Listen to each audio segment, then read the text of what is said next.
ele vai ser contemplado pelo Tribunal de Justiça. Mas antes disso, o Superior Tribunal Federal interviu nessa questão, suspendendo a reintegração de posse. E aí a gente tem um outro evento bastante, quer dizer, na verdade um evento inédito. Eu procurei exaustivamente, inclusive se alguém tem registro disso, adoraria que compartilhasse comigo, mas não há caso de intervenção do STF em conflito de terra urbana, né? Tanto é que abriu-se um precedente para a intervenção no Superior Tribunal Federal em conflitos que geralmente são decididos na instância local de poder, que são as varas civis locais, né? Se a gente pegar os casos de terra rural, sim, tem muitas intervenções do STF, porque a área rural é prerrogativa do governo federal. Mas em casos municipais e estaduais, não encontrei outro caso. Bom, esses são dois exemplos de muitas coisas que foram acontecendo e eu me esforcei para mapear. Pode passar o próximo, por favor? Ao longo dessa pesquisa, para contar, afinal de contas, como é que foi que a coisa aconteceu. Estava muito interessado em reconstruir a trajetória dessas três ocupações de forma minuciosa, quase como uma espécie de diário de campo, diário do acompanhamento.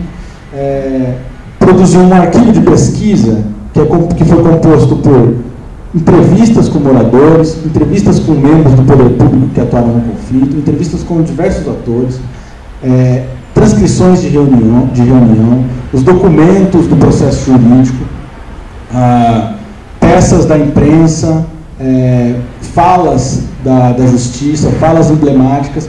Eu estava tentando entender aí qual que era o regime de produção de legitimidade. Como que um discurso se construía para legitimar um caminho, para determinar ou legitimar um caminho ou outro dentro do conflito. Entendendo que as macrodeterminações não explicam o conflito cotidianamente. E aí, ao final desse percurso de 4 anos, quando eu parei de coletar informação, a gente tinha um arquivo de mais de 6.000 páginas. E eu não sabia muito bem o que fazer com aquilo, então a gente foi peneirando, e eu cheguei numa compilação de 65 documentos que eu utilizo ao longo da tese para reconstruir essas trajetórias. E aí, para entender, como exercício para entender o conflito, eu separei os momentos em uma divisão minha, livre, para organizar o conflito, em movimento social, empresas, poder judiciário, poder executivo, polícia, instância de negociação, ação do Ministério Público ou da Defensoria, mandato de reintegração de posse e evento de escala internacional. Então, ao longo desses processos, eu fui reconstruindo o conflito da Vila Soma e das outras duas ocupações, para poder explicar de fato aquilo que eu não conseguia explicar com a teoria da produção do espaço, a discussão do Lefebvre, a discussão que seja a discussão dos estudos urbanos empenhados, entender financiarização ou não, se existe ou não financiarização, se existe reprodução da teoria do valor, tudo que não me explicava, eu tentei ir para o outro extremo, para explicar. Bom, e aí eu adiciono mais uma noção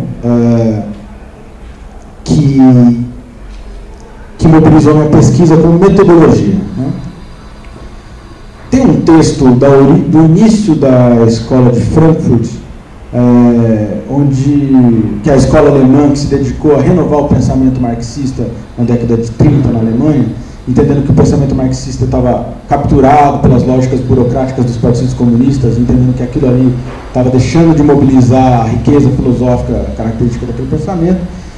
Um dos textos iniciais é um texto chamado Teoria Tradicional e Teoria Crítica, onde basicamente os autores estavam dizendo o seguinte: olha, na teoria tradicional a gente consegue dividir dois momentos claros. Um momento inicial de produção de hipótese, de produção teórica, e um momento seguinte de confirmação ou negação dessa hipótese na prática. E assim sucessivamente. Se uma hipótese fosse comprovada ou não, na prática ela retornaria ao campo da produção das hipóteses e da teoria para se encaminhar para uma teoria melhor até que ela se consolidasse. Esse, para eles, é o grande campo da produção científica naquele momento. É assim que se mobiliza a ciência.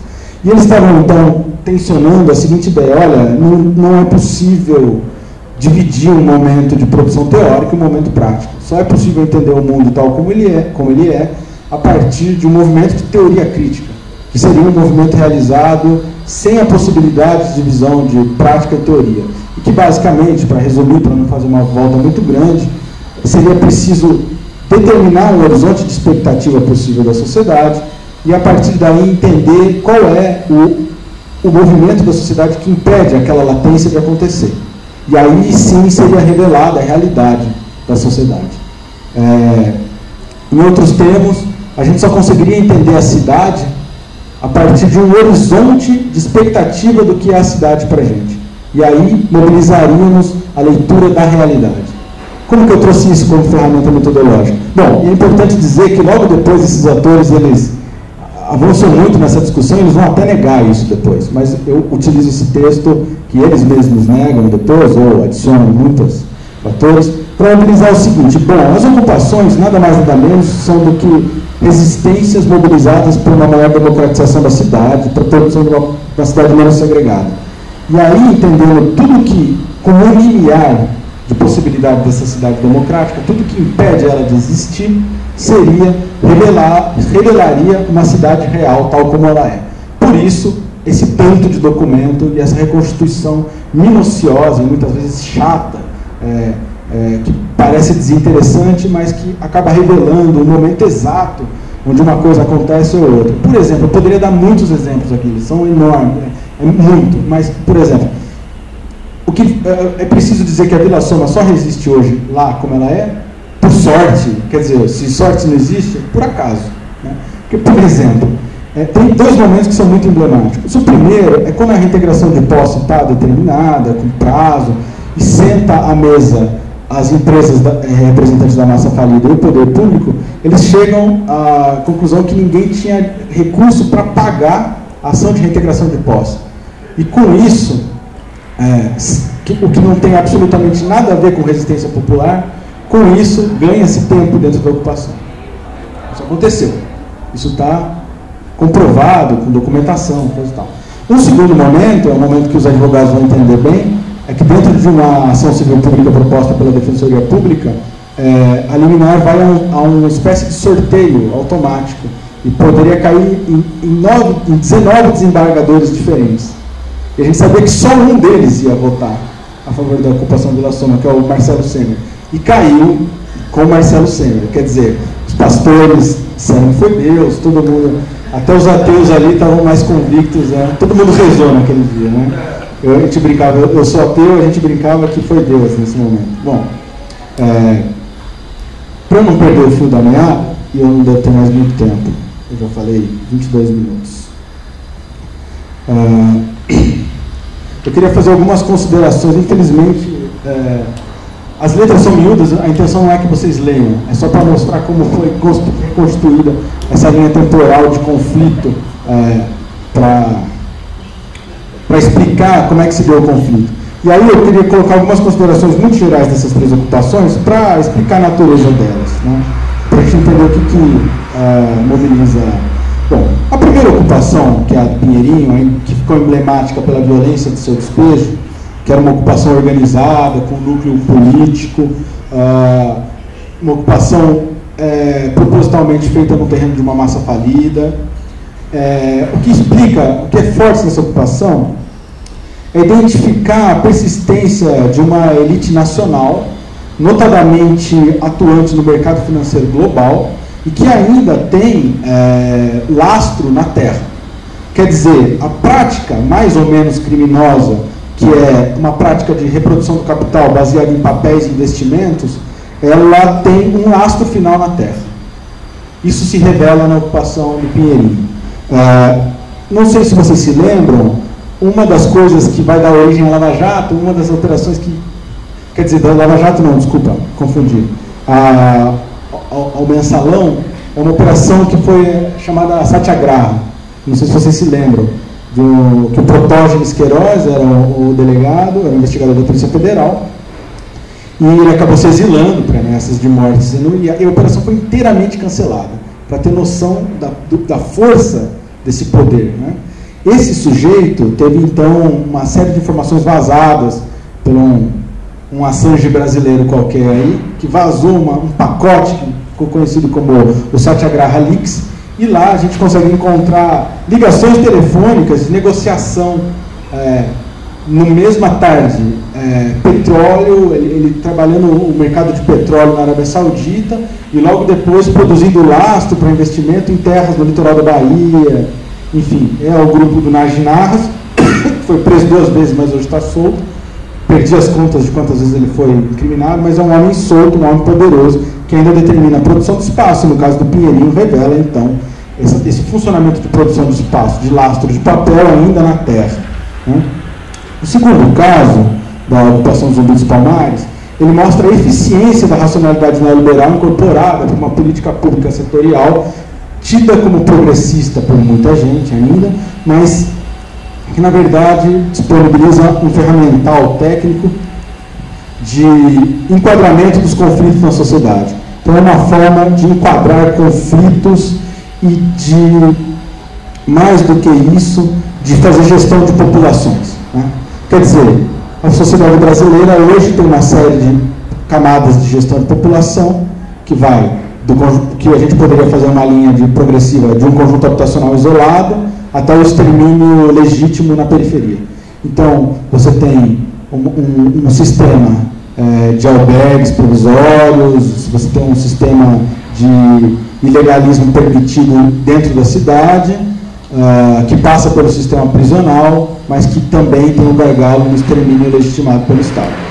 E numa outra ponta, o isolamento dessa população. Então, a dinâmica mundial que a gente vive de estresse de populações, de limites de populações, ela está revelada também na produção de espaço, nesse caso. Né? A gente consegue fazer uma linha de continuidade que está completamente fora da noção de produção de direitos e totalmente dentro de uma noção catastrófica de gestão de emergências.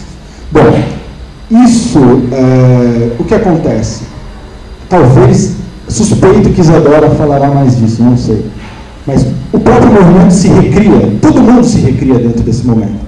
O movimento ele vira uma máquina de produzir negociação, começa a ganhar, inclusive, dinheiro para se expandir para o Brasil inteiro. As próprias assessorias técnicas são capturadas, em grande parte, como gestores do Minha Casa Minha Vida, que sejam entidades. Então, eles passam a mobilizar o seu dia a dia de trabalho para fazer possível entidades menos pior. Né? E isso mostra o ferramental neoliberal, o poderio de hibridismo do ferramental neoliberal. O último dos 3 casos, e eu vou encerrar, eu estourei meu tempo, eu peço, quer dizer, eu estou falando meia hora. Eu tenho mais 3 minutos. E depois do que vocês acharem que eu devo falar mais, eu falo. Mas acho que é mais interessante passar logo para essa situação. Mas enfim, o último desse caso é o caso onde eu milito hoje, acompanho, fiz uma espécie de pesquisa à militância. Minha pesquisa só existe por conta da militância, de ter acesso aos espaços de negociação e esses documentos, que é um caso emblemático, como eu já disse, que derrubou 16 reintegrações de posse, que tem eventos de acaso e que tem recentemente um arranjo que para mim é inédito. Né? Eu vou pular para o fim da história, infelizmente não terei possibilidade de comentá-la toda. Eu vou pedir para você passar, por gentileza. Essa a região metropolitana de Campinas, com destaque a cidade de Sumaré. Próximo, por favor. Nota seguinte: o município de Sumaré empontilhado, em vermelho no centro, a Vila Soma, que é uma ocupação de 1 km², né? É enorme. E ao lado dela, essa mancha cinza é o núcleo urbano da cidade em 1950, para ter uma noção do tamanho dessa ocupação. A ocupação hoje ela tem 10 mil pessoas. Em vermelho, desculpa, a leste, isso, é a ocupação Zumbi dos Palmares, a qual eu me referi antes, que após a negociação migrou para aquela mancha laranja no norte, que é um conjunto habitacional produzido chamado Jardim das Estâncias, que contemplou uma parte dos moradores dos Zumbi dos Palmares, porque uma parte ficou sem casa, e uma grande outra demanda que foi produzida ali pelo cadastro municipal. Não preciso, acho que é um pouco chovendo molhado, mas o custo dessa obra é enorme comparado com o custo de regulação fundiária. Quer dizer que, então, é uma mobilização de um negócio imobiliário antes de mais nada, né? Não é política habitacional. Bom, próximo, por favor. Essa é a Vila Soma hoje. Você pode passar os 3 próximos. São fotos da Vila Soma e um compilado de imagens do Pinheirinho, né? E o próximo. Esse, bom, eu vou comentar, eu acredito também, suspeito que Isadora vai falar mais disso, então eu vou falar muito rápido. Esse é o resultado, essa é a construção do conjunto Pinheirinho dos Palmares, que após a reintegração de posse violenta, terminou esse conjunto habitacional que está muito isolado da área urbana. Resultado disso, para resumir, muita gente, a maior parte perdeu o trabalho, o índice de homicídio aqui é altíssimo. A última entrevista que eu fiz com as lideranças, já haviam morrido 7 pessoas, né? Conflito interno, e desemprego, problema com o tráfico. Quer dizer, esse é o resultado de um processo forjado na luta, muito complexo, né? Precisamos entender, esse é o espaço para a gente fazer a crítica. Ninguém aqui pensa em deslegitimar de forma alguma, não é essa a questão. Mas a ideia é levar a crítica ao ponto que interessa. Bom, próximo, onde estou. Esse é um exemplo parecido no interior de Pernambuco. Não é decorrente de um processo de movimento organizado, mas é literalmente um canavial que foi construído no meio, um conjunto habitacional, e ele está a 5 quilômetros do núcleo urbano mais próximo, tem uma linha de ônibus que leva e busca as pessoas 3 vezes por dia. É isso que se produziu também com a Minha Casa Minha Vida. Próximo, eu volto a Vila Soma. Bom, antes de chegar nesse desenho, vou dizer o que é esse desenho, preciso dizer que a Vila Soma passou pelo seguinte momento. A Vila Soma também é terra de uma massa falida. Por acaso, o terreno ocupado por aquele grupo inicialmente criminoso, e que à medida do tempo mudou e se constituiu como uma organização política, era uma massa falida. Esse terreno, num dado momento do conflito, vai a leilão. Quem compra esse terreno é um grupo atuante no mercado de recuperação de dívida e de crédito podre. É um grupo que não está vinculado à produção imobiliária, mas sim é um grupo que atua na compra de crédito de difícil recuperação e no ganho com isso. Isso é uma prática do mercado que cresceu muito após 2015 no Brasil, cresceu no mundo após 2005, e não à toa é o estopim da crise do subprime, tido como conta a história da crise do subprime em 2008. É o mercado de crédito de alto risco. Bom, o que eles fazem? Produzem uma operação de compra do terreno e de garantia da compra com títulos do crédito da massa falida. Quer dizer, compra-se da justiça, mas não se paga com dinheiro, se paga com créditos podres. Esse grupo passou a ser o dono dessa ocupação e tentou mobilizar de várias formas o despejo, não conseguiu. Né? Depois tentou produzir várias formas de consenso para a saída consensual. Não conseguiu, não vou poder reconstituir. A Isadora, inclusive, estava em alguns desses momentos, onde até arquitetos renomados, que nós mesmos gostamos, você não gosta, eu gosto. Tem um produto muito bom, mas que foi contratado, não sabia o que estava fazendo, entrou, caiu de paraquedas, ele falou, e evidentemente ali sugeriu coisas totalmente impertinentes. Né? Não foi assim que uma série de coisas foi mobilizada, até que finalmente na conjuntura atual, com o governo do Estado, a tendência ultraconservadora no governo do Estado de São Paulo, alinhada com o governo federal, eles conseguiram mobilizar força suficiente para derrubar a liminar no STF. Então eles derrubam a liminar no STF e produzem uma espécie de terrorismo tático com a ocupação, porque no fim das contas estão trabalhando com recuperação de dívida, então interessa a venda do terreno. E aí finalmente o que se foi promovido é uma compra do terreno. Hoje o terreno foi comprado pela Associação de Moradores da Vila Soma, rateado em aproximadamente 2.300 lotes, que farão um pagamento mensal do valor desse terreno, e tem expectativa de ser quitado em 11 anos. Então, evidentemente, é um contrato de alto risco para a ocupação, porque a inadimplência determina uma nova integração de posse, e é uma condição super difícil, porque a gente sabe que nessa escala, muita gente não tem R$250 para pagar a mensalidade. E aí, só explicando. Tipo assim, quem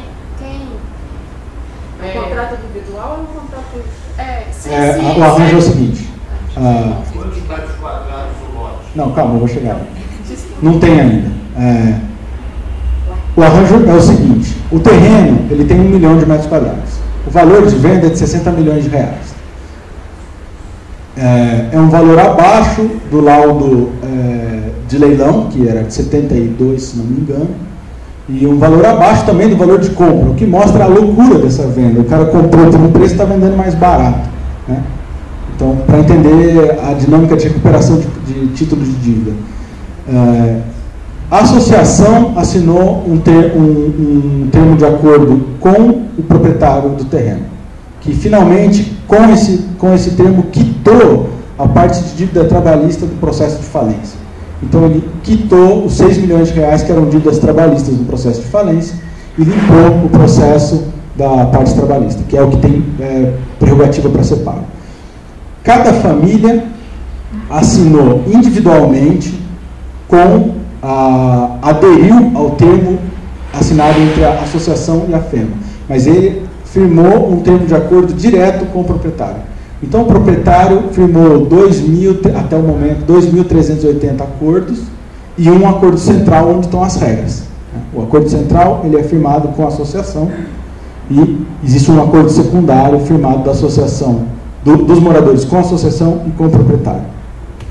Mas se como a gente vai pagar, se não pagar, não é uma reintegração de um lote, não, é a reintegração de um lote, inicialmente.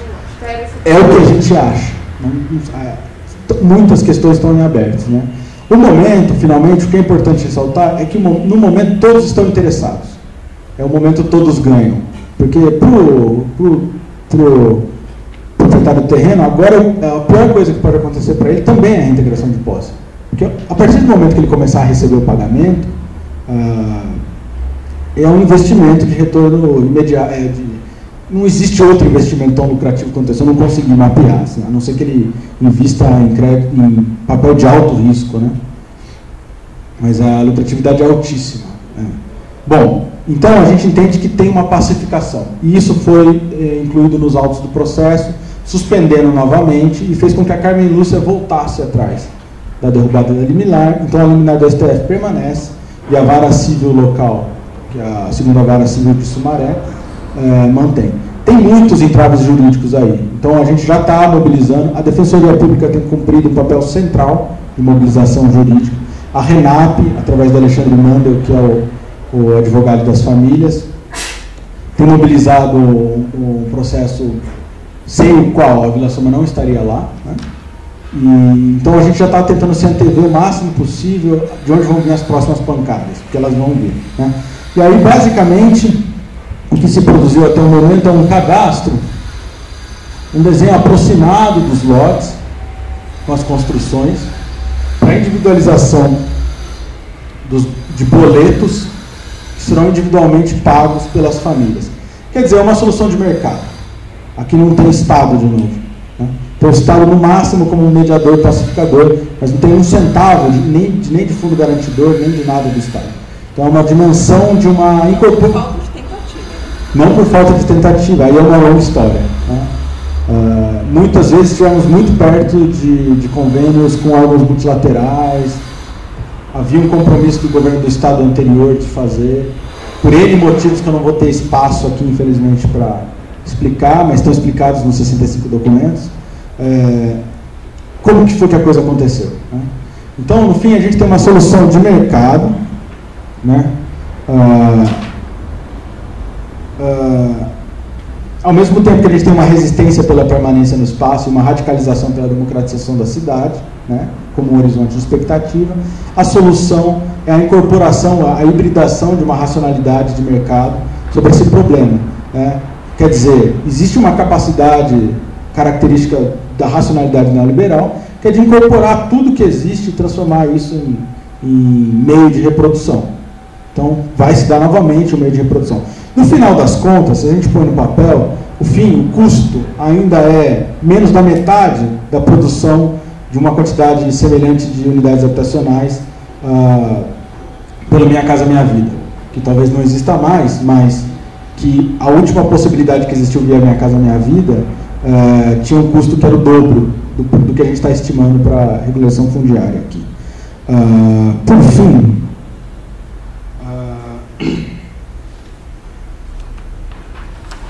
bom, acho que tem muitas outras questões, talvez durante o debate eu vou passar, que agora sim eu já estou meu tempo bastante.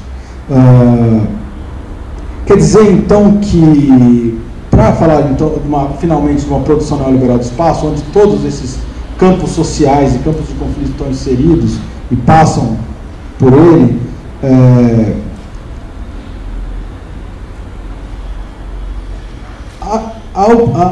o momento de conflito, ele é muito visto com lupa, ele é muito oportuno para saber como é que está se dando a reação a uma possível democratização da cidade, porque a reação ela acontece o tempo todo, né, para que a cidade não se democratize.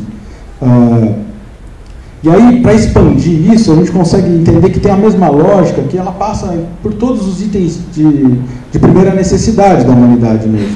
Da água, do ar, dos alimentos, do abrigo mínimo, do conhecimento humano, coletivo, acumulado ao longo da história da humanidade. Tudo isso está cada vez mais na mão de um pequeno oligopólio de grupos econômicos globais e uma tendência de acumulação brutal. Né? E por aí, evidentemente, passam as cidades, as ruas, as praças, os parques, os serviços e infraestruturas públicas. Todos os espaços eles são transformados e todas as mediações de produção são operadas para essa acumulação. As escolas, as universidades, os hospitais, as prisões, ou seja, todos os equipamentos de uso comum da sociedade deixam de operar sobre uma lógica pública e passam por uma lógica de concorrência.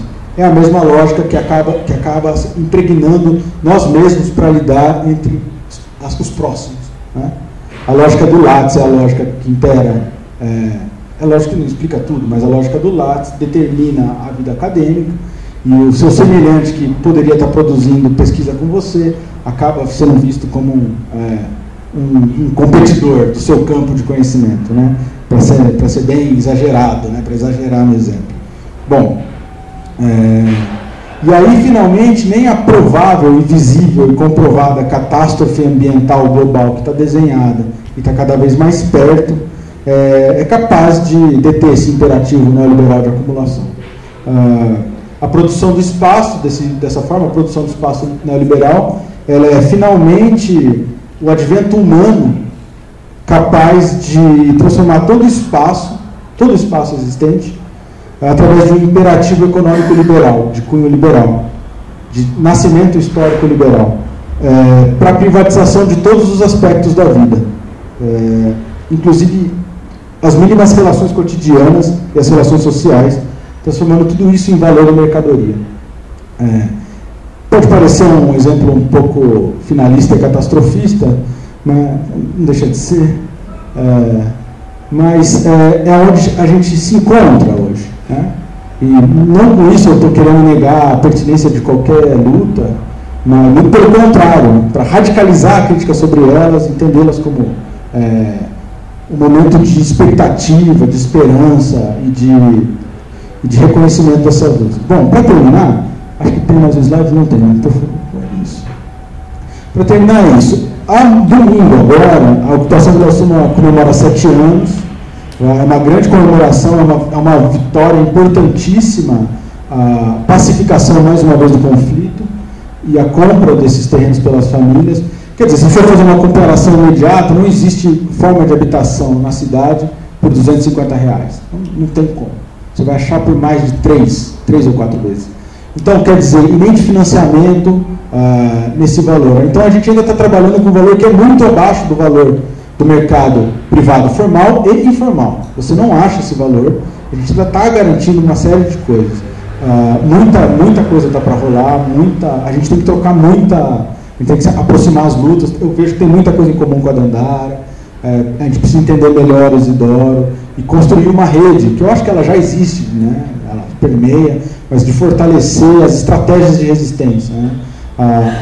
Para além de uma estratégia de resistência que está determinada pela expectativa de construir os prédios da Minha Casa Minha Vida e fazer disso um projeto político específico de poder, né?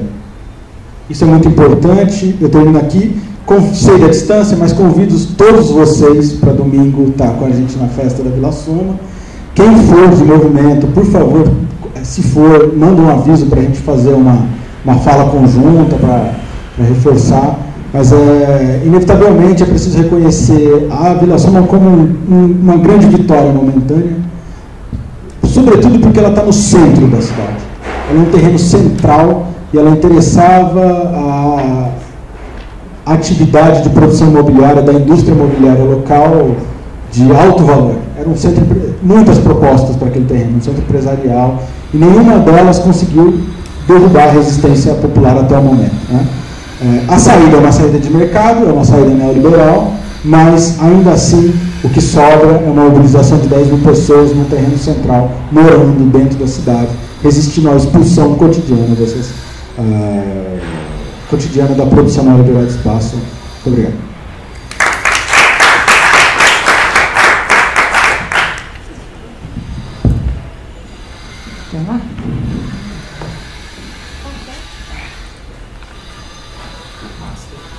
Boa tarde, gente, enquanto vai abrindo. Eu sou Isadora, sou arquiteta também, como o André. Eu tenho um histórico de assessoria técnica na usina, em assessoramento a vários movimentos. E hoje sou pós-doc na FAO, trabalho no Lab Cidade, com a Ronique e a Paulo Santoro. Pesquisa também com a Denise junto. E eu vou mostrar aqui para vocês, também tem uma boa parte do que eu vou mostrar para vocês tem a ver com o meu doutorado, que foi que eu defendi faz um ano, mais ou menos, que eu peguei 3 estudos de caso. O Pinheirinho foi um deles, que o André colocou. Outro foi Taboão da Serra, com o MTST. E o outro, a Comuna Urbana Dom Helder Câmara, do MST, na região metropolitana de São Paulo. Não vou passar por eles, assim, detidamente, não vou falar do meu doutorado, mas de algumas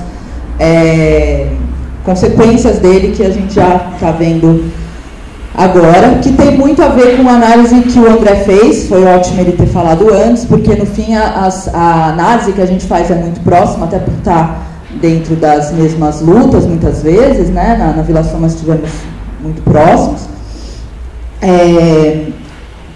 E eu vou mostrar para vocês, na verdade, um panorama do que é histórico e aonde chegamos com as ocupações de São Paulo. Eu acho que a importância também de ter trazido essa mesa aqui tem a ver com a gente poder discutir diferenças e coisas parecidas. Enfim, estamos mesmo dentro de uma mesma conjuntura, mas eu preciso de saber meu tempo, tá?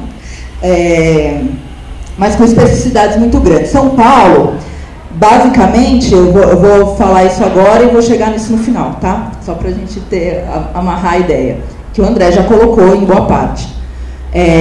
São Paulo, a gente está num nível de institucionalidade do processo político, das lutas, tudo mais, tão alto, tão absurdamente alto, que ele ultrapassa a ideia do Minha Casa Minha Vida pura e simples, né? Do tipo, as lutas se dão... quando eu falo em institucionalidade, eu não estou falando só do acesso à casa via Estado. Eu estou falando de uma institucionalidade que tem a ver muito com o que o André falou, que é uma institucionalidade interna, dos sujeitos políticos. Tá?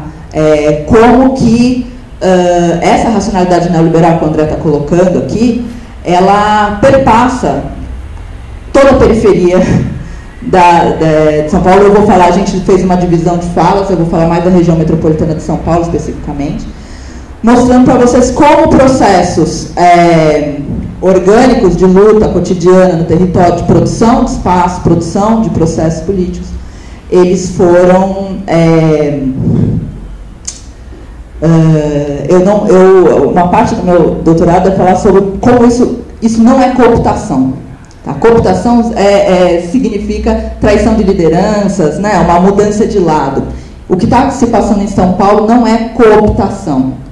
É um processo muito mais estrutural, de mudança das formas de relacionamento, desde a base, entre as pessoas, que passam a os seus processos cotidianos serem medidos de acordo com medidas empreendedoras, né? Então, vale mais eu pagar o terreno aqui do tráfico ou vale a pena eu estar com o movimento social para conseguir alguma coisa ali? Isso são cálculos mentais, cálculos de práticas, e a política se transformou num processo de cálculo que tem muito a ver com o empreendedorismo, tem muito a ver com a igreja, que o Bozal tem colocado aqui também, né, com a lógica empreendedora colocada pelas igrejas e pelos movimentos populares. E eu acho que isso é algo que nós queremos chamar aqui, porque é tão forte isso para a gente, que, por exemplo, ontem, né, o André chegou aqui hoje com a mesma pergunta que eu estava ontem, quando a mesa aqui falou assim, nós produzimos 20 mil moradias, o movimento de ocupações. Eu não entendi aquilo. Eu falei, como assim produziu 20 mil moradias? Mas vocês não acessaram Minha Casa Minha Vida? E daí, na terceira fala, que eu fui entender que a produção, assim, a narrativa política que vocês colocam aqui, de que produção de casas em ocupações é produção de moradia, é algo tão distante de São Paulo, que nós dois não entendemos a fala de vocês ontem. Entendeu? De tão forte que isso, para mostrar para vocês que, inclusive, nós estamos institucionalizados. Nós não conseguimos entender a fala de vocês.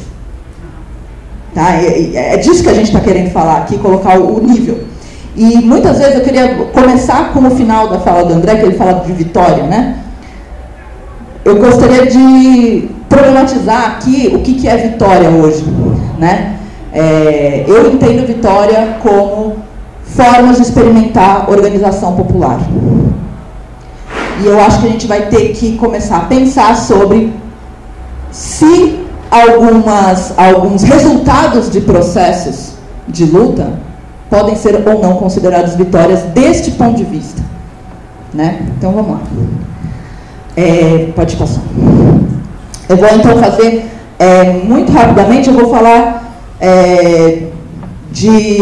porque como São Paulo foi o início desse processo de ocupações, acho que por isso também que essa mesa foi chamada, né? Muito rapidamente tem características diferentes, alguns processos de ocupações. Essa primeira fase, que acontece ali entre 87, 88 até 92, que é o primeiro momento, que é um momento histórico das ocupações de São Paulo, que foi durante um pouquinho antes e ao longo do governo Erundina em São Paulo, que tinha uma presença muito forte das comunidades eclesiais de base, e que a autogestão, ela se colocava ali do ponto de vista muito mais próximo do que vocês têm colocado aqui no seminário, do que é aqui as lutas que vocês têm falado para a gente, que eu conheço aqui de Minas Gerais, tem a ver com essa produção cotidiana do território, né? Que significa que uma ocupação é cotidianamente um processo organizativo da classe trabalhadora, né? Está aí a potência dela, né? E isso estava colocado ali. E foi a primeira vez que, por conta da Erundina no governo municipal, que teve o primeiro programa de mutirões, que veio justamente da necessidade da base e aí tem toda uma questão histórica da relação do PT com os movimentos populares ali em São Paulo. Não é um e outro, é um mesmo processo de organização política, movimentos populares juntos, a tal da estratégia da pinça, né? Os movimentos populares entrando tanto por baixo na construção cotidiana quanto na institucionalidade. E o primeiro programa de mutirões na cidade de São Paulo, ele é construído pelo movimento popular dentro do poder público. E, portanto, era um programa extremamente experimental, praticamente sem regra nenhuma. Era uma coisa assim, uma loucura. Você conversa com as pessoas que estavam no poder público naquela época, que são hoje nossos professores, né? Assim, é uma loucura o que acontecia dentro do poder público, do nível do que hoje a gente olha e fala assim, não, isso aqui, qualquer advogado ia falar que isso aqui tudo está errado, porque a grande foto, não coloquei, que marca o início dos mutirões, a Luísa Erundina, no primeiro ano de governo, a prefeita, em cima de um trator, entrando no terreno para construir mutirão. Pensa isso hoje? Tipo, né, assim, é muito maluco, né? Então, seria o início de um processo de institucionalização. Isso está lá atrás. Isso não existe mais, e é importante a gente dizer, é meio ridículo a gente falar que não existe mais, porque é óbvio que não existe mais. Mas é que, muitas vezes, a narrativa da esquerda acha que é a mesma coisa. A gente falar de mutirão dentro do Minha Casa Minha Vida hoje não tem absolutamente nada a ver com o que se passava ali. Tá? Então, outra pode seguir. Só um dado para mostrar que não tem nada a ver. Foram produzidas 14 mil unidades em mutirão em 4 anos no governo Erundina. 14 mil unidades. A PPP municipal de São Paulo, que diz que quer super produzir, está prometendo 20 mil unidades em 20 anos. E não começa nem a contratar. Vocês terem uma noção do significado disso. Né? E assim, vocês falam assim, 20 mil unidades produzidas dentro das ocupações aqui nos últimos 10 anos. Eu imagino que são 14 mil produzidas por mutirões com poder público. Isso é uma coisa muito grande mesmo, é outra história. Bom, esse segundo momento, a gente tem um lapso aí, né? Esse segundo momento aqui, começam as ocupações na área central. E, portanto, a gente está em São Paulo, os movimentos do centro, ligados ao MM, lá em São Paulo, são de 97, né, que a ULC faz a primeira ocupação, que é a União de Luta por Cortiços. Então, a nossa experiência de ocupações na área central, que está começando aqui, ela começa há 20 anos atrás, nesse momento aí. Já dentro de um processo muito diferente do que foram as ocupações desse primeiro momento histórico, tá? Também, eu não vou ter tempo de falar em específico, mas a UMM, ela já é, a União, né, a União dos Movimentos de Moradia, ela já estamos falando de um processo em que o PT tem experiências legislativas e executivas já de um certo porte, né? E, portanto, as ocupações na área central naquele momento, elas foram, primeiro, teve uma primeira onda de ocupações dentro do que a gente chamava de reforma urbana, que tem bastante a ver com a forma como vocês têm se colocado aqui nas ocupações do centro, no sentido de luta pela localização, pelos equipamentos públicos do centro, e isso ele desemboca na gestão Marta Suplicy, que começa a partir de 2001, 2, 3, 4 ali, aqueles anos ali, tá? Que fazem com que já na eleição da Marta em 2000, no final dos anos 2000 foi a eleição, ela ganhou, os movimentos param as ocupações, a União, né? E vão para dentro da institucionalidade no governo Marta Suplicy e deixam de ocupar. E partem para dentro dos programas e a conquista de prédios a partir dos programas públicos, que foi dentro da perspectiva da institucionalidade, o programa de moradia na área central da Marta tem coisas muito interessantes, porque não é só produção, tem locação social, que existe até hoje, tem uma série de programas públicos para a área central do governo Marta Suplicy, mas no campo da vitória da mobilização popular, houve um retrocesso na UMM. E por isso que, a partir de 2002, nasce a FLM, como um racha da UMM, que é a Frente de Luta por Moradia, que volta a ocupar na área central, novamente, do ponto de vista da reforma urbana, da luta por localização e tudo mais. E daí assim, bom, qual é a diferença? Porque a FLM hoje, e naquela época também, participava dos conselhos e participa dos conselhos, do Conselho de Municipal de Habitação, está dentro do poder público, tem relação com o legislativo, com os conselhos. Qual é a diferença? A FLM entende que as ocupações na área centrais devem continuar acontecendo, tem uma perspectiva de autogestão das ocupações, e ela entende que é necessário estar no território para poder construir a política dentro dos conselhos. Tá? Isso é uma briga entre a FLM e a UMM, cotidiana até hoje. Ao mesmo tempo, nesse momento, começa a aparecer o MTST na periferia, que é um momento longínquo do MTST, que acabou em 2005, que ele também se coloca, ele aparece na cidade de São Paulo, nesse primeiro decênio aí do movimento, como uma alternativa à institucionalidade do PT. Então, nós somos um movimento que ocupa, diferente do PT que foi para dentro do governo. A gente não ocupa só pela moradia, mas ocupa a periferia, querendo organizar o que eles chamam de sujeito periférico, que ele não só mora na periferia, mas tem uma constituição subjetiva e objetiva muito diferente daquele sujeito lá do final da década de 80, em que a relação com a Igreja Católica, com o tráfico de drogas, com a mobilização, o transporte do centro até a periferia mudou muito. Enfim, ele se coloca de uma maneira muito diferente e muito combativa em relação ao PT nesse momento, aqui fazendo ocupação. Então, de novo, sempre parece com Belo Horizonte, né? Essa coisa de voltar a fazer ocupação é sempre um momento de mobilização política muito importante, né? Então, em São Paulo, a gente já tem vários ciclos de mobilização para ocupação. As ocupações começam, elas ficam grandes, mobilizam muita gente para morar e, portanto, tem uma autogestão do território, do cotidiano, de práticas de organização popular, e isso volta em torno da institucionalidade. A institucionalidade abarca tudo isso que estava acontecendo para dentro das políticas públicas e, até agora, temos outros, tem um momento de parada e depois novos ciclos de ocupação. Então, continuando.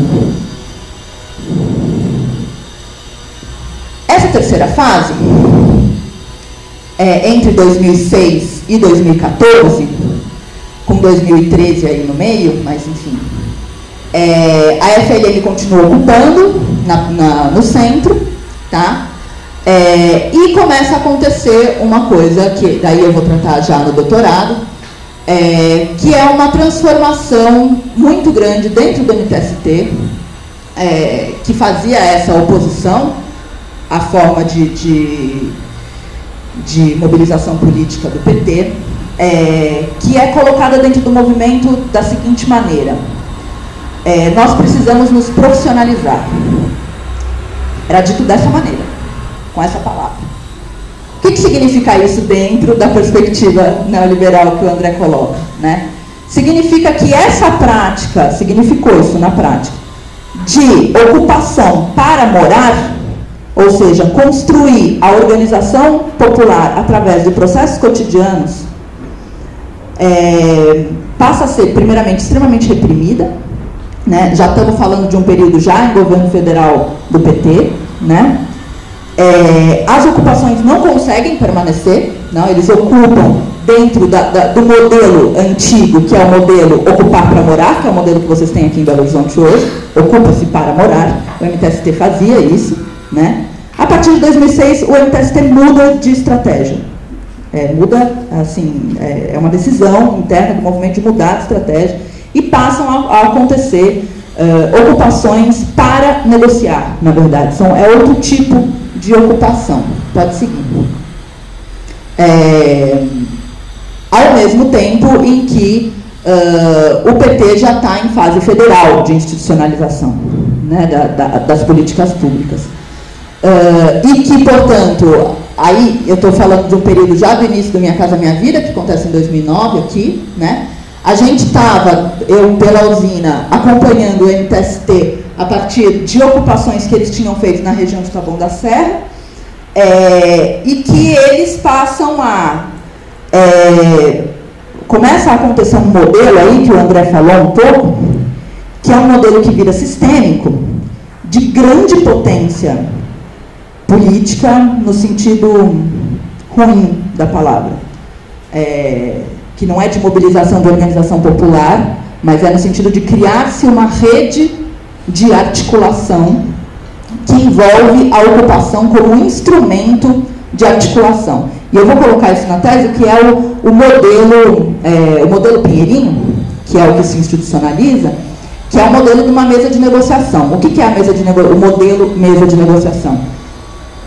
ocupação, ela precisa acontecer, porque ela precisa criar um conflito, ela precisa ser extremamente massificada, precisa ser extremamente midiática e precisa ter data para acabar. Isso significa um monte de coisas muito objetivas, do tipo, a regra da ocupação é, você só pode fazer barraco de até 1,20 m de altura sem estrutura.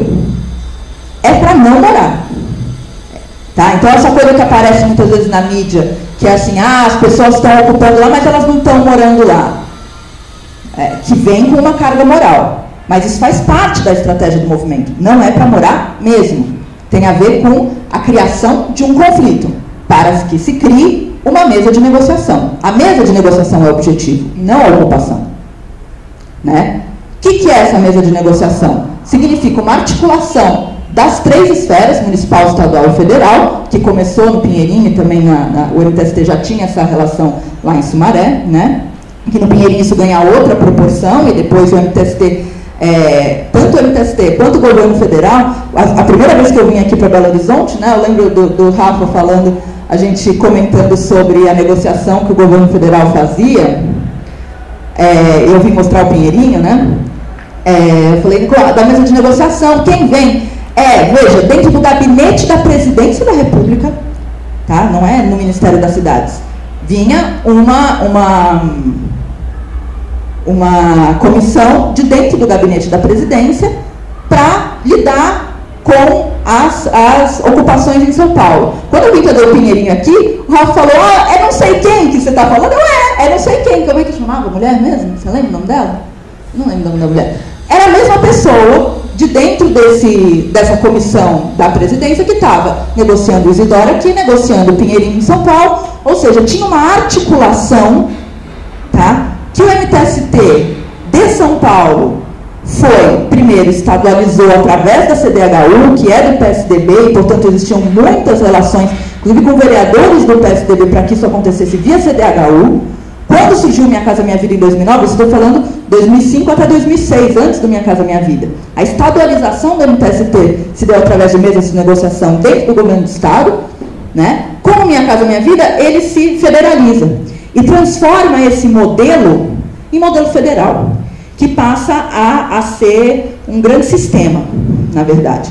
Um sistema tão potente que gera uma candidatura do MTST e não do PSOL. Isso em São Paulo era muito claro. Muito claro. Tá? Então, não estou falando de qualquer sisteminha. Eu estou falando de um sistema muito potente, né? Que mobilizou o país todo em torno disso, evidentemente, de maneira trágica. Bom, vamos seguir. Quanto?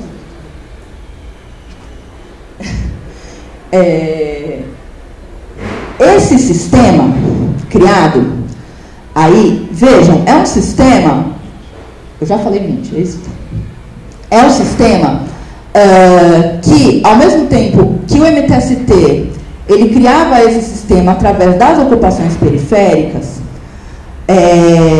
vejam, eu queria, vai ter muito pouco tempo para eu falar disso. O meu argumento na tese, e eu queria ressaltar isso, não tem a ver com de novo, com uma questão da traição da liderança. Tá? Porque isso aciona, esse sistema que eu estou falando para vocês, na verdade é uma grande máquina, né, em que, na verdade, a gente tem que entender como que essa população é mobilizada, em torno do quê? De novo, a questão da vitória. O MTST sempre colocou dessa maneira. Nós precisamos de conquistas. Lá em 2006, a fala para a gente era, a gente precisa de conquista. Porque sem conquista a gente não vai conseguir crescer. O que é conquista? É mobilização popular? Não. Conquista significa dar materialidade através da conquista da casa, né? E quem vai fazer isso é a Minha Casa Minha Vida. Tá? E daí, inclusive, ontem foi colocado aqui, já não lembro por quem, não sei se foi pelo Léo, foi na mesa da manhã. Acho que todo mundo um pouco passou por isso. A gente tem que criticar o Minha Casa Minha Vida, mas o Minha Casa Minha Vida Entidades é uma parte importante do programa, em que os movimentos se colocam e tudo mais. Não, grande, não, tá bom? Não. Por quê? O Minha Casa Minha Vida Entidades simplesmente faz parte desse sistema. Nós dois, André, presente na mesa de negociação da Vila Soma com o Lajarim, que é um dos caras mais escrotos que eu conheço na vida, que era o cara da CDHU, né? É um cara assim... Ele tem a capacidade de falar escrotidões assim na tua cara, sem menor problema, né? E ele virou num dos dias da negociação da Vila Soma e falou assim, porque o Minha Casa Minha Vida passou pela Vila Soma, e a gente conseguiu que ele não, né, que ele não vigorasse, mas enfim, também foi um acaso. Acaso não, a prefeitura não quis, né? Enfim, outras coisas para discutir. Mas o Lajarim vira da CDHU, representa. O Lajarim, inclusive, ele é uma figura que faz parte dessa era da negociação, que é uma era instaurada pelo PT, né, mas que criou um grande sistema, tá? O Lajarim, dentro da CDHU, do governo do Estado, do PSDB, fazia parte desse sistema, porque não é um sistema só do PT. É um sistema da onde chegou a nossa democracia, e daí dá para a gente entender um pouco o bolsonarismo a partir disso. Tá? O que é esse grande sistema negocial do ganha-ganha, da racionalidade neoliberal que o Lajarim estava lá representando?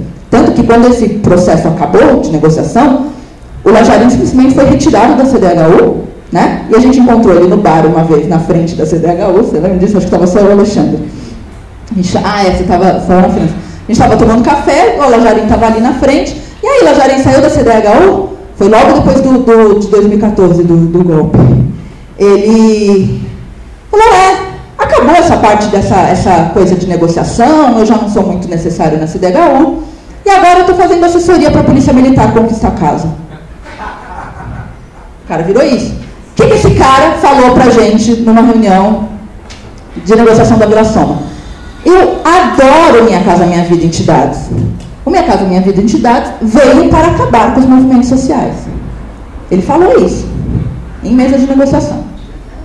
Né? Por quê? É muito claro que o que o Minha Casa Minha Vida faz é amoldar toda a mobilização que vem das ocupações, né, em torno de formas muito bem controláveis, né, do ganha-ganha. O ganha-ganha é um sistema institucional, que faz parte da racionalidade neoliberal, que tem agentes, que tem funções, que tem regras institucionalizadas, inclusive pelo Banco Mundial.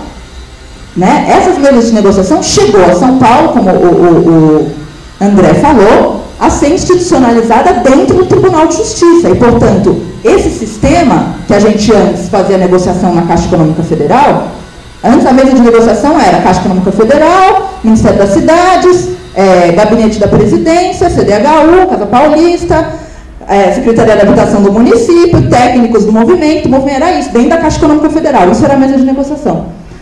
A partir de determinado momento, essa mesa, exatamente a mesma mesa com as mesmas pessoas, passa a acontecer dentro do Tribunal de Justiça, com um juiz presidindo a mesa, com um adendo importante. A Polícia Militar senta na mesa também. E abre espaço para, por exemplo, a própria Polícia Militar pedir habeas corpus para si mesma. Na hora que você faz um processo de negociação participativo, a Polícia Militar fala que não vai reintegrar. É muito louco o que aconteceu, entendeu? Nesse processo todo. E daí, vou finalizar. É bom que o André já falou mais que o tempo, eu tenho justificativa. Isso tudo que eu estou falando para vocês culmina, tá, no processo 2012 e 2013, que aqui em Belo Horizonte vocês têm, foi um processo muito intenso e importante para vocês aqui também e para o Brasil todo. E que eu acho importante de colocar porque em 2013 é quando o MTST ele nasce para o país, algo que já acontecia em São Paulo há muito tempo, né? E portanto esse sistema MTST ele passa a ser um sistema conhecido e reconhecido como um processo de luta fruto de 2013, que eu estou mostrando para vocês que não tem nada disso, né? A Copa do Povo, que é a grande ocupação que sai na mídia e que o Bolsonaro aparece ao lado da Dilma, aquilo tudo foi encenado, tá, gente? Só para todo mundo saber. Dilma já estava tudo certo ali. Eles chegam em 2013 já com um processo muito profissionalizado dentro desse sistema. Né? A Copa do Povo ela foi, e daí a partir de então as ocupações do MTST são cada vez mais adensadas e massificadas e precisam ser midiáticas. Agora, vocês que estão aqui, que sabem o que é mobilizar a população dentro de ocupação, acham que é fácil acabar com uma ocupação? Imagina... Coloca o próximo slide, acho que eu coloco... Não, pode passar mais um, depois eu volto para isso. Tá vendo? Vai longe. Volta. Isso daqui é só para falar de um processo que é importante dentro desse sistema, que é o auxílio aluguel, só para mostrar uma situação específica em São Paulo, que acontece a partir de 2011, que tem a ver com esse momento 2012-2013, que explica boa parte dele, que é o início da política de remoções na cidade de São Paulo e um crescimento imenso do auxílio aluguel. Nós temos hoje na cidade de São Paulo cerca de 30 mil famílias em bolsa aluguel. Isso significa R$400 na mão das pessoas, de 30 mil famílias só na cidade de São Paulo, mais o que o governo do estado coloca, que é mais 15 mil. Então aqui, 2015, 2016, nós temos 45 mil famílias com bolsa aluguel. Isso significa muito dinheiro. E dentro de uma ocupação que é parte reintegrada, parte fica, significa que tem muito dinheiro vindo do município, e são 140 milhões que saem do município de São Paulo para bolsa aluguel, que faz parte desse sistema. Então vejam que é um sistema que remove, que ocupa, e que falar em vitória da organização popular dentro disso me parece que precisa ser questionado. A questão um pouco é essa, né? Pode seguir, vou tentar ser mais rápido. Pode seguir. Isso aqui tem a ver com a política de remoção que eu estou falando para vocês, e mostrar rapidamente que, sobre o Minha Casa Minha Vida, né? Na região metropolitana de São Paulo, Minha Casa Minha Vida entregou 123 mil unidades nesses 6 anos que ele efetivamente vigorou, e o déficit na região metropolitana de São Paulo simplesmente aumentou em 135 mil. Para vocês terem uma noção do que significa isso. Por que o déficit aumentou? Porque aumentou o preço da terra. E a composição do déficit de aluguel, né, de gasto com aluguel, foi que cresceu mais. Acho que eu coloquei isso numa... Deixa eu ver se eu tenho um gráfico. Volta. Aí, ó. Composição do déficit aqui em cima. Vejam que a partir de 2011, Minha Casa Minha Vida é assinado no meio de 2009 e começa a entregar a partir de 2010. Olha o que acontece com a coabitação familiar. O Minha Casa Minha Vida atua aqui. As pessoas passam a não viver em 3 famílias na mesma casa. Só que ao mesmo tempo que desce a coabitação familiar, sobe extremamente o gasto com aluguel. Tá? E é isso que começa a acontecer ocupações enormes. Isso é um motor imenso das ocupações do MTST, em particular, né? Pode seguir. Que culmina em 2013, que começa em São Paulo como uma luta urbana pelo transporte. Para vocês verem que aquilo ali não era só os 20 centavos, realmente não era mesmo. Olha só como é que estava São Paulo, né? Era um caos, né? Pode seguir. Hoje em dia, só tem um dado ali importante, rapidinho, isso daqui é na Rosa Leão, tá? Essa foto, não tem a ver com São Paulo. Hoje, a prefeitura diz que 45 mil famílias hoje moram em ocupações na cidade de São Paulo. São pouquíssimas dessas famílias que estão organizadas em movimentos populares. Pouquíssimas. Tá? Eu diria que nem 10% disso está organizado em movimentos populares. Para vocês verem o tamanho, 45 mil famílias oficialmente, evidentemente é muito mais do que isso, né? Pode seguir. Isso aqui só para mostrar para vocês do Minha Casa Minha Vida Entidades. Esse daqui é um dos projetos da UMM, da Leste 1, que digamos, é o modelo mais tradicional de mutirão, que é aquele que vem lá da Luiz Erundina, que está dentro do Minha Casa Minha Vida Entidades, que está construindo prédios como aqueles ali, num adensamento gigantesco, que é o que a gente passou a fazer, nós, assessorias técnicas, e eu saio da usina nesse processo, que é um processo muito difícil da gente ver, como o André falou, a nossa prática cotidiana, que antes estava inserida, a gente entendia que o processo de construção e de mutirão era de organização popular e, portanto, existia outro projeto, outras necessidades, outro tudo. a gente passa a ter que fazer projetos adensados, porque senão a gente não consegue o terreno pelo Minha Casa Minha Vida. Então, as necessidades vêm de fora, e a gente tem que adequar, e a gente está nesse processo de amoldamento da nossa prática, das assessorias, dos movimentos, para se amoldar a esse processo. Pode passar. Esse daí é a ocupação Ponto Sem Medo em São Bernardo do Campo, que aconteceu durante as eleições, e elas são sempre assim, elas acontecem de forma temática. As nossas ocupações parecem parque temático, sabe assim? As ocupações, elas acontecem por quê? Por que será que o MTST, dentro desse sistema que eu estou falando para vocês, com uma candidatura do movimento, faz uma ocupação em São Bernardo do Campo? Por que será? Por que será que foi palco da aliança de Lula e Boulos? Vejam que quando a gente para olhar, isso lá de dentro de São Paulo é muito nítido, muito claro. A gente precisa da ocupação para alguma coisa, jamais para produzir mobilização popular. Imagina isso daqui, vocês que trabalham dentro de ocupações, imagina organizar isso aqui. Sabe o que é isso aqui? Olha isso. Cada barraquinho desse aqui é um negócio assim, ó. Algumas pessoas moram aí dentro, algumas pessoas moram aí dentro. Elas precisam de... É tudo muito... Assim, a gente estava falando do projeto hoje de manhã, né? Isso é projetado dentro de uma estratégia. Precisam morar algumas famílias em alguns lugares estratégicos, com barracos desenhados para morar. Os outros barracos são desenhados para não serem habitações. Isso tudo está dentro de uma estratégia de ser palco para uma candidatura, né? Isso daqui, por exemplo, é vitória do movimento.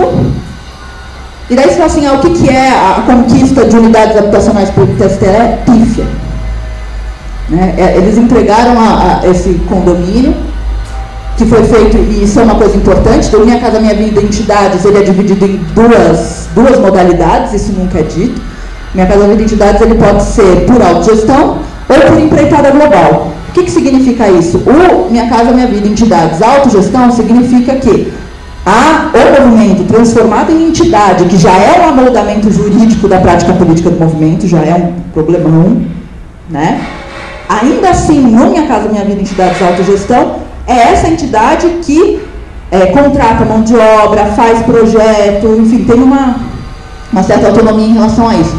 O entidades empreitada global significa simplesmente que a entidade vira uma intermediadora entre o dinheiro da Caixa Econômica Federal e uma construtora que vai construir o projeto dela, o projeto da construtora, de acordo com as especificidades dela, e vai entregar para o movimento feito. O MTST é o grande contratador de entidades empreitada global. E eles falam em vídeos publicados pelo movimento que são eles que estão construindo.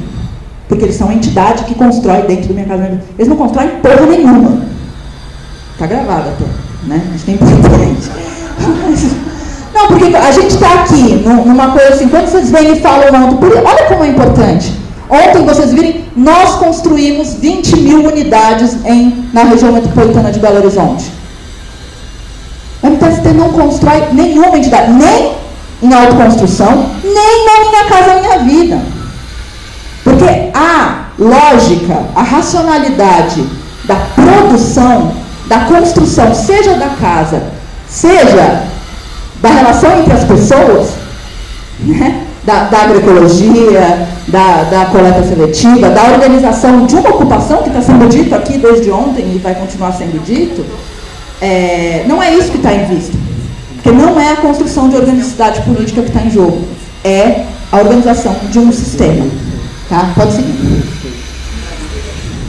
Vamos terminar, né? Isso aqui é o Pinheirinho, o André já falou sobre ele, para mostrar para vocês o quanto que o Minha Casa Minha Vida ele serviu aqui no Pinheirinho para disso daqui. Olha, isso aqui é uma assembleia no Pinheirinho, que era gigantesco, enfim, são fotos do Pinheirinho, eles têm essa foto que sai na Folha de São Paulo, no dia da reintegração de Posse. Eles eram uma comunidade extremamente organizada no centro da cidade de São José dos Campos. E virou isso daqui. Como o André já falou, pode passar, acho que não vou nem parar. Esse daqui é uma ocupação que dentro desse processo, ela acontece no processo de junho de 2013. Em 2013 acontece uma questão que é assim, tem uma mobilização, e o MPL em São Paulo ele faz parte dessa mobilização de vários coletivos tentando resistir a esse grande sistema, tá? No qual o MTST faz parte. Tá? Tem vários coletivos autônomos que vão ocupar para morar na periferia, e o Jardim da União é um deles, que permanece lá até hoje, mas teve um processo muito difícil de venda de lotes, mudança de coordenação, enfim, e eu queria falar um pouco disso agora no final. Pode seguir. Esse aqui só para mostrar para vocês muito rapidamente, isso aqui é um pedacinho da zona noroeste da cidade.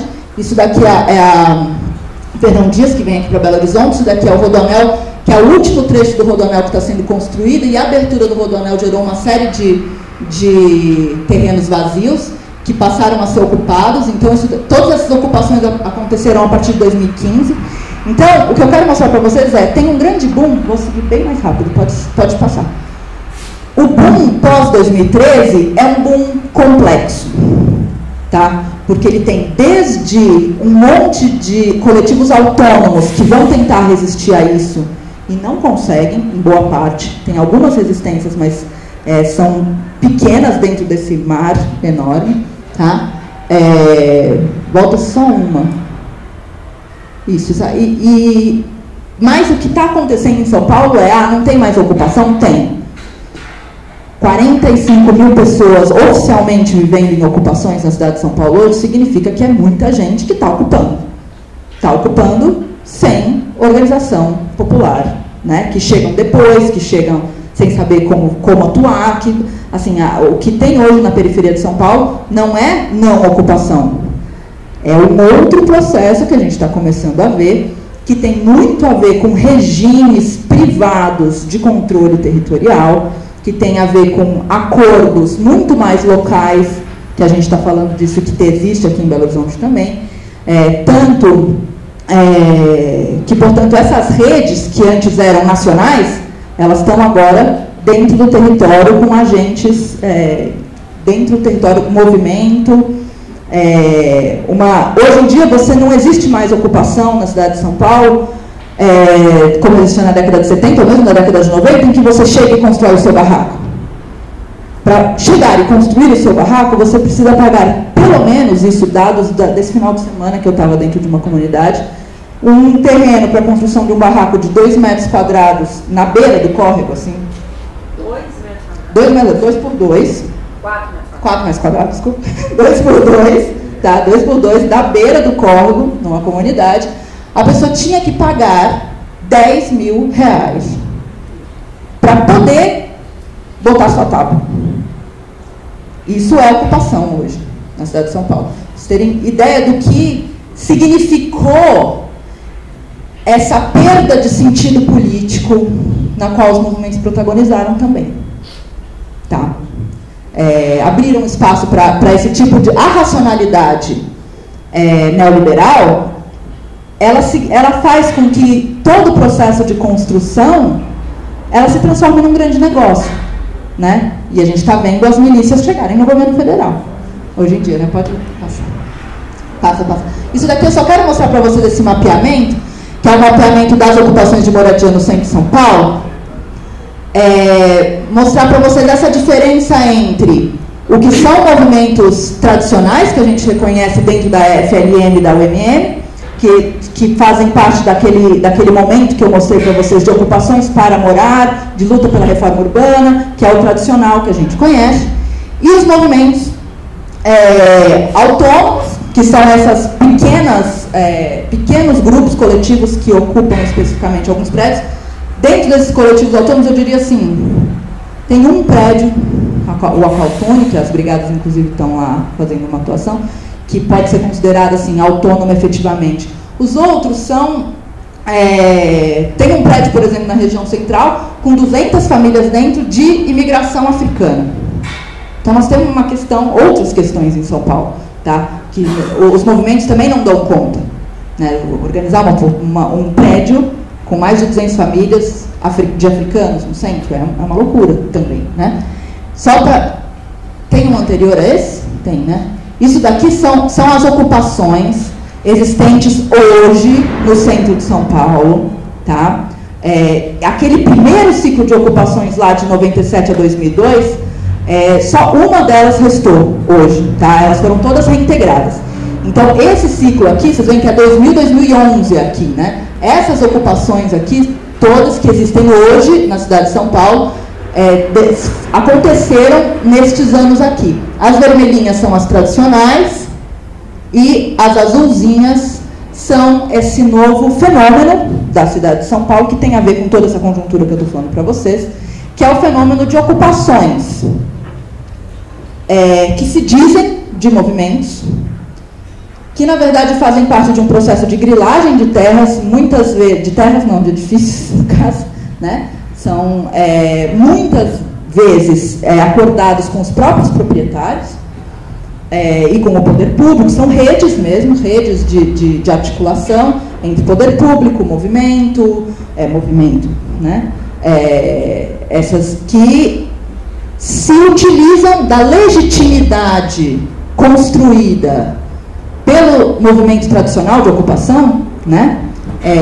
Inventam uma sigla qualquer e colocam uma bandeira vermelha escrito M qualquer coisa, se utiliza dessa legitimidade e da articulação efetiva política de outros movimentos de moradia que estão presentes ali, para fazer grilagem de terra, de edifício.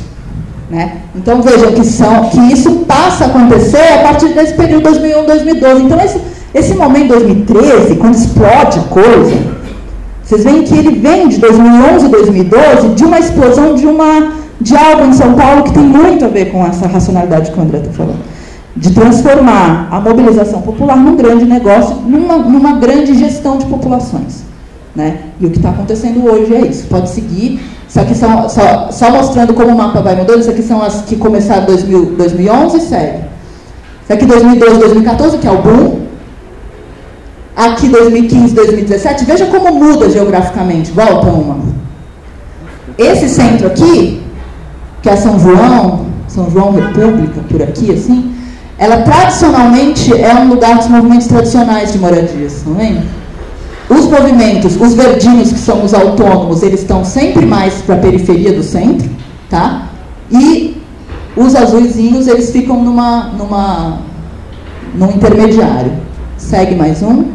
Olha como muda 2015, 2017. 2015 é a ascensão da direita total, né? Na qual esses movimentos de grilagem de edifícios crescem muito, e vejam que geograficamente eles saem do centro e vão para a periferia do centro, para bairros hoje, que é o Bom Retiro, aqui, a Luz aqui da Cracolândia, que tem outras redes, né? São redes locais de negociação. Tem uma ocupação no Jardins, é isso mesmo? Aqui embaixo, né? Aqui é na Bela Vista, não é nos Jardins. Não, aqui, ó, vermelho.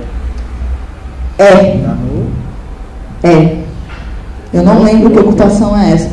Só mais um para eu mostrar para vocês a totalidade delas, mais um. Esses aqui são os que a gente não tem a data específica, mais um.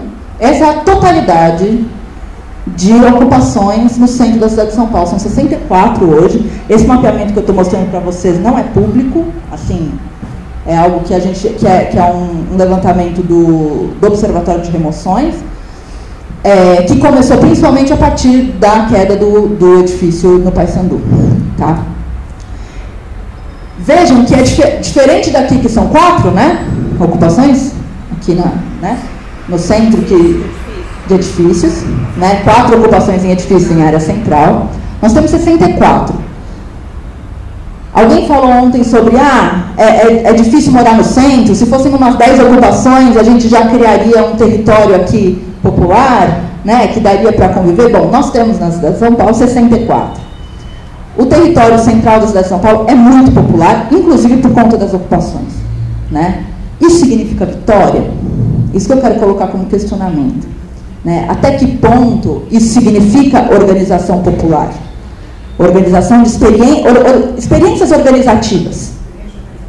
Experiências de organização efetivas, porque nós estamos falando aqui de metade, 28 delas, de movimentos tradicionais, metade desses movimentos não movimentos e 7 autônomos. Com uma distribuição geográfica muito específica, né? Vocês veem que os movimentos tradicionais estão mais localizados aqui e os movimentos não movimentos, eles são um pouco mais dispersos, né? Isso demonstra também articulações territoriais que são importantes. Não vou continuar, acho que acabar. Não, acho que segue. Só para mostrar esses dois booms, o boom 2012-2013 e o boom 2016-2017 já em fases diferentes. São cerca, gente, de 4.500 famílias em edifícios no centro de São Paulo. Tá? Segue. Esse daqui é o conflito na Cracolândia, que nós estamos lá com o processo, acho que eu não vou nem passar por isso, que é um processo muito específico da PPP lá, mas para mostrar para vocês que esse processo de remoção está dentro desse processo, disso tudo que eu estou falando. Pode seguir. Acho que eu não vou me deter nisso. Só terminando, então. Só para explicar um pouco desse momento que nós estamos vendo nessa semana. Né? Nós estamos com 5 lideranças presas. Né? Hoje eu não olhei o celular ainda para ver como é que está a situação lá. Mas eu vim... Oi? Eles, assim, essa prisão das lideranças do movimento de moradia, a gente precisa entender dentro dessa perspectiva que eu estou falando para vocês. Não se trata de dizer que... o que aconteceu efetivamente? A partir da queda do edifício do Paissandu, esse edifício aqui, que é o Wilton Paes de Almeida, era uma torre gigantesca, dá para vê-la aqui no centro da cidade de São Paulo, tá? Gigantesca, lá com bandeirinha de movimento, não é movimento, é essa grilagem de terra que eu estou falando para vocês. Imediatamente, quando o edifício cai, os movimentos soltam uma nota, falando que eles não têm nada a ver com aquilo. Adianta? Não adianta. Porque estamos dentro de um mesmo processo na qual a organização popular se transforma em negócio. É possível para a sociedade dividir o que é a organização popular do que não é? Isso é utilizado politicamente, é utilizado para a criminalização dos movimentos. Né?